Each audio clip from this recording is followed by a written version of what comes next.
Hi! Magandang araw po sa inyong lahat. Maupay na adlaw haaton nga tanan.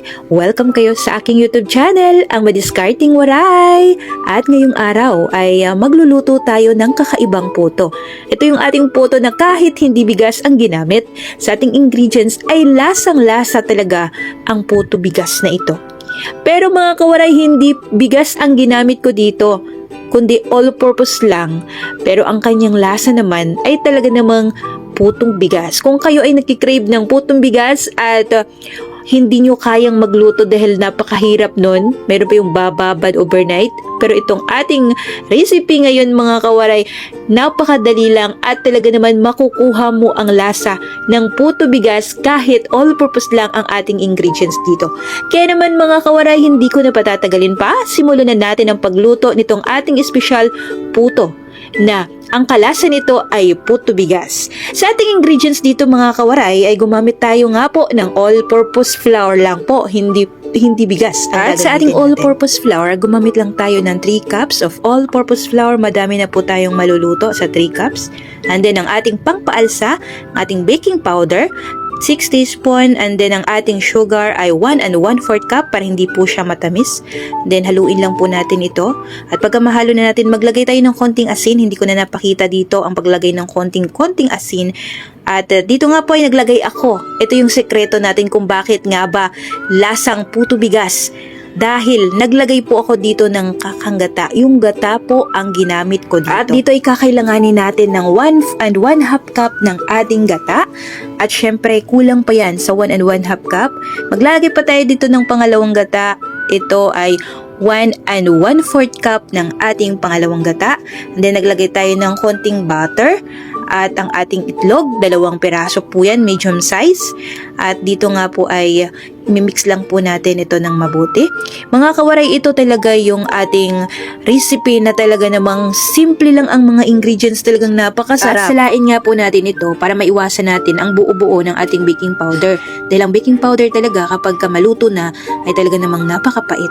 At hindi mo makakain kapag may buo-buo pang baking powder. At dito nga mga kawaray ay madami pong color ang kakailanganin ko. Syempre optional lang po ito. Huwag nyong gayahin kung ayaw nyo ng ganitong may mga food color. Nasa akin lang kasi, bata kasi ang kakain at gusto nilang ganito. Kaya naman pinaghati-hati ko po ito sa 4 na flavor. Ang ating ube, and then ang ating strawberry, at syempre naglagay din po tayo dito ng orange flavor, and then ang ating buko pandan flavor. So yan lang ang ginawa natin. Nag-separate tayo ng bawat flavor ay 1 cup. At ito ay optional lang mga kawaray. Hindi ko naman sinasabi sa inyo na gayahin nyo po itong aking ginawa. Yung naghiwa-hiwalay kayo ng ating mga flavor, ito ay optional lang. Nasa sa inyo kung gagayahin nyo. Pero kung gusto nyo ordinaryong puto lang, ay plain lang, white lang, ay talaga namang pagkakamalan po siya ng putong bigas. Ang akin kasi, dahil request nga ito ng aking anak na magluto ako ng puto na yung iba-ibang kulay dahil gusto niya yung rainbow. At ganito pong design ang ginamit natin. Yung bang pumuputok siya na parang flower. Yun po yun. So ayan, inilagay ko nga yan sa ating piping bag para hindi tayo mahirapan kapag mag-design tayo. So ayan, ang ating design dito mga kawaray ay parang flower na bubuka siya. Madaming mga iba-ibang way para magluto nitong ganito. Pero sa akin, dark color ang ginamit ko dahil request nga po ito ng aking anak. Pero depende po yan. Dito sa aking YouTube channel sa short videos ay nag-share na din po ito flower. So yan mga kawaray, kung gagayahin nyo nga po ito, depende sa inyo kung anong kulay ang gusto nyo. Basta ito ang ating ginamit ngayong araw. So ang ginawa ko nga dito mga kawaray ay gumamit tayo dito ng photo molder, which is yung large ang ginamit natin. Ang cupcake pepper naman po ay 3 ounce po ito at sakto lang po ito sa large. Kung kayo ay gagamit nito ay kapag large ang gamitin yung molder ay 3 ounce po ang gagamitin yung cupcake paper. Ito kung magtatanong naman kayo kung saan ko nabili, sa Shopee po, mayroon po nito para hindi kayo mahirapan. So ganyan lang ang ginawa ko mga kawaray. Ginawa ko siyang rainbow at nilagyan ko ng iba't ibang kulay. Pero sa taas mga kawaray, itong tips ko sa inyo para ma-perfect nyo talaga ang puto flower nyo ay nipisan nyo lang para kapag bumiyak man siya sa ilalim ay makita pa po ang nasa ilalim. Mas maganda kapag ang nasa ibabaw nyo ay manipis lang para mabilis pong bumiyak itong ating puto flower ay makita ang nasa ilalim nito. So ganyan lang mga kawaray ang ginawa ko dito. Iba-ibang kulay nga po ang ginamit ko para attractive para sa ating mga At kung customer. nag-aalala naman kayo dahil wala kayong steamer, gusto nyo magluto ng puto pero wala kayong steamer mga kawaray, eto na ang ating sikreto. Malupit. Dito kasi may malaki tayong kawali and then meron tayong patungan ng ating mga kaldero. Yan lang po ang ginamit ko. Meron naman akong steamer kasi gusto ko lang ipakita sa inyo na kahit wala kayong steamer ay pwede kayong magluto nga nito. So ang ginawa ko yung rack ng ating mga kaldero, yung pinapatungan natin. Pwede po yan gawin nating parang steamer. So yan lang ginawa ko. At ito nga po isinalang ko po siya ng 25 minutes. Ayan ipinakita ko sa inyo kung paano nga ba bumubuka ang ating puto. So, unti-unti na siyang bumubuka. Gusto ko lang dun sa mga baguhan, lalong-lalo na pa yung mga nanay na mga bata pang nanay na wala talagang idea kung paano magluto. Ito yung para sa inyo. Kung mayroon kayong kalderong malaki at pwede nyo ilagay doon yung rack nyo. At patungan nyo na pwede nyo gawing steamer. So, ayan lang mga kawaray. Pwede po itong gawin. At talaga namang makakapagluto ka na kahit merienda lang ay makakapagluto ka na ng puto.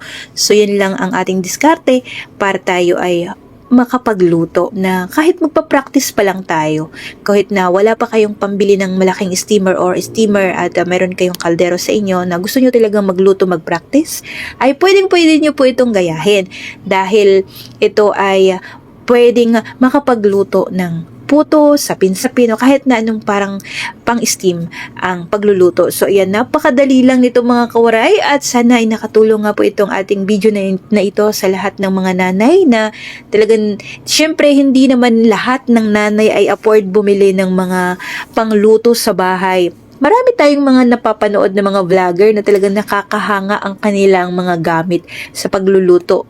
Napakakinis, napakalupit ng kanilang mga lutuan, high-tech. Pero tayong mga hampas lupa na kagaya ko, syempre, hindi tayo nakaka-afford na bumili ng ganun. Syempre, kaya naman kahit na hindi hadlang ang wala kang pambili ng panglutuan o lutuan na gusto mong magluto, pursigido ka talagang magluto. Maraming paraan para tayo ay makapagluto na kahit wala tayong mga gamit na magaganda, ay pwede pa rin tayong magluto dahil talaga ang kailangan na lang talaga natin ay apoy, syempre, para makapagluto tayo, gas, para makapagluto tayo. Pero yung mga lutuan na yun, kung mayroon naman kayo dyan sa inyong bahay na kahit sira-sira na o what yung parang hindi na masyadong ginagamit o yung pwede pa paglutuan ng pag-steam ay pwede po yan. Huwag kayong mahiya, gamitin nyo po yan.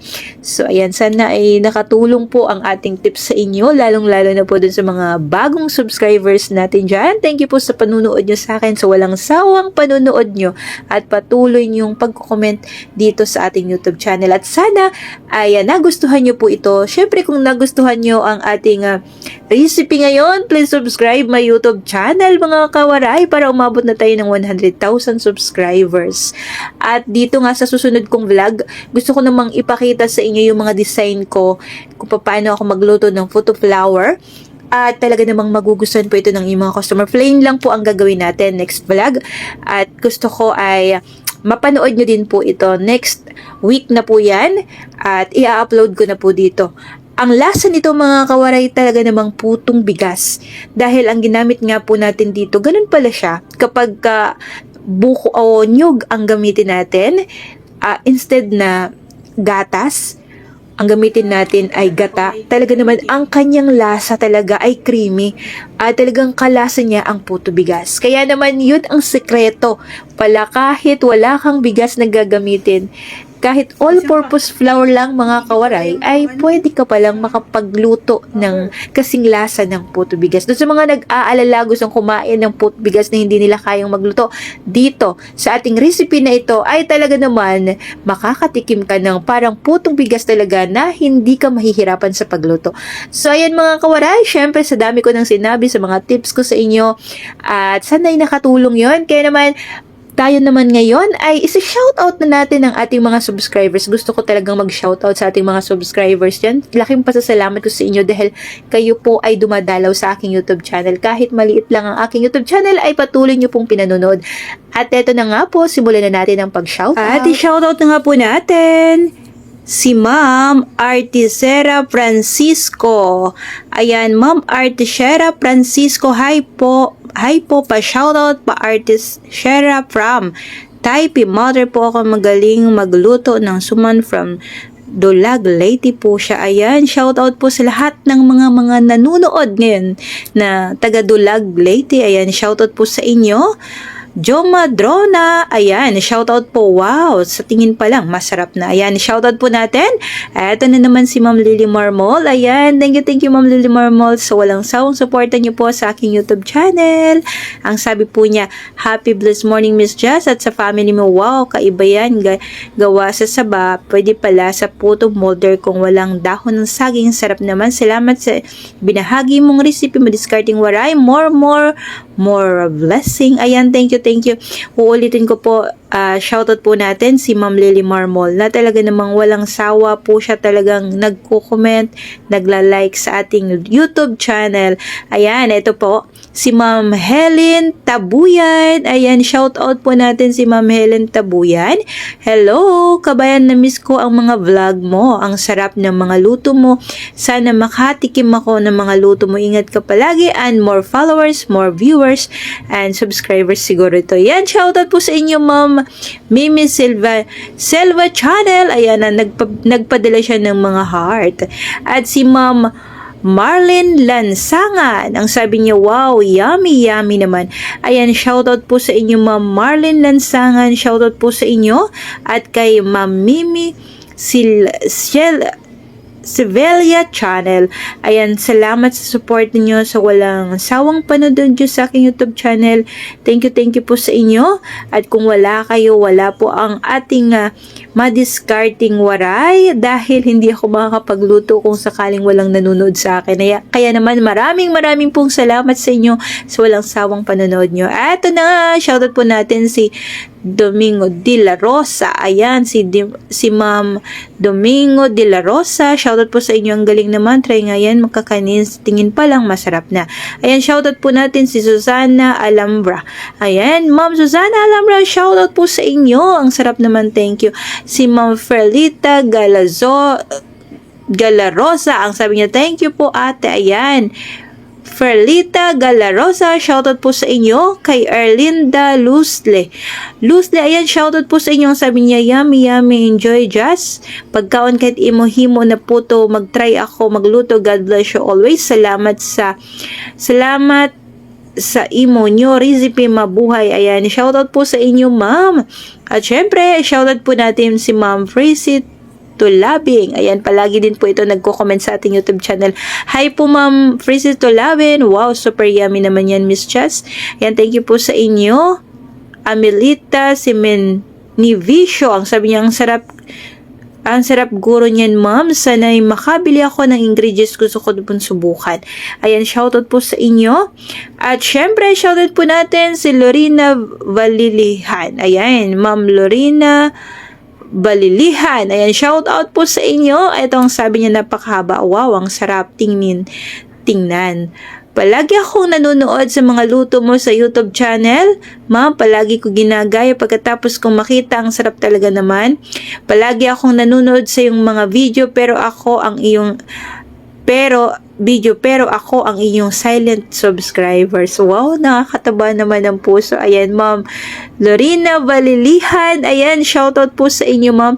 Thank you po sa walang sawang panunood nyo at pag-comment nyo ngayon. At syempre, ayan, nakita ko yung mga nanonood at ngayon naman ay nagko-comment sila. Doon ko lang nalalaman kung sino-sino ang mga nanonood sa atin kapag kayo ay nagko-comment sa aking YouTube channel. Thank you sa inyo, Mama Lorena Valilihan. Ayan, kung ikaw ay first time pa lang sa aking YouTube channel, mag-comment. Ayan, patuloy po kayong mag-comment. Salamat po sa inyo at sa walang sawang panonood nyo sa aking YouTube channel. Hanggang dito nilang mga kawaray. Thank you and God bless po sa ating lahat.